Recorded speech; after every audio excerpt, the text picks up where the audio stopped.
If it's done right and it's done in a proper way and it's not a rabble, people do it for one reason. They do it to get on television.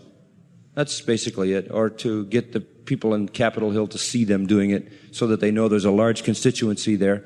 I think if it's done properly and done respectfully and shows due respect to the people involved, that I don't have a problem with that. But when the crowd is stirred up, to think evil against the legislators, or when it becomes a rebellious thing and it's fomenting and they're saying ugly things about our nation or about people in positions of leadership, then I have a problem with that. But I think if it's done right, as a citizen, if you want to express yourself that way, that's great. The thing that concerns me is when I see men of God who've been called to the teaching of the Word and the preaching of the Word abandoning themselves to all these kinds of things. I would be very candid with you. I really feel that this is a personal feeling, in the last few years of Francis Schaeffer's life, the tremendous capability that he had demonstrated to help the church get on track apologetically got totally lost.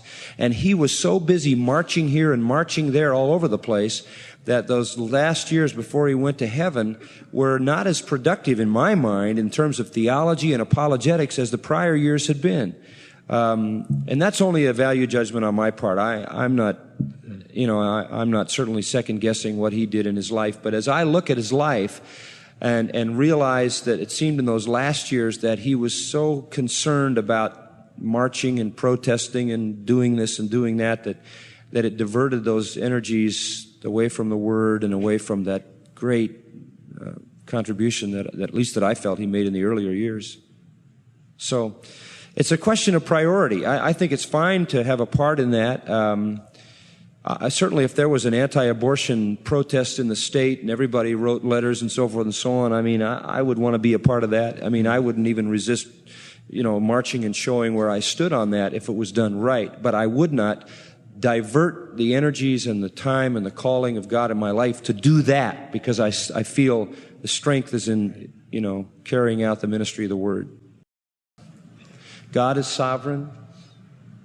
I've always felt that the more non-Christian the nation is, the higher the mortality rate will be, because Christians have the highest respect for life there is. Well, look at our nation. The more we become non-Christian, the more we become humanistic, the easier it is for us to massacre infants by the millions. Yeah. And you take a pagan country or Africa or whatever, India, you'll find in those countries there's a low regard for life, a very low regard for life. It isn't just as simple always as famine and so forth. It has to do with the whole regard for life. Unless you understand that people are created in the image of God, they're nothing more than what this man was asking earlier. It's animal life. So I think that happens because there's a low regard of life. The flip side of that is that I believe God, in His mercy and grace, sees the reality of redemption in that for a people who in many cases would never otherwise be redeemed. If those nations that are the most unchristian have the highest mortality rate, which is to say that those little ones are taken safely into the arms of God before they can come to the point in their own nation where they will be unbelievers. Yeah. So I think that's part of the answer. The ultimate answer is God is God. And God has designed the world the way He's designed it. Sin is running its course. God has offered redemption to all men, but evil has a place, and God, for the sake of His own glory and the sake of His own revelation of judgment and wrath against sin, permits sin and its consequences, and so it's a sovereign issue.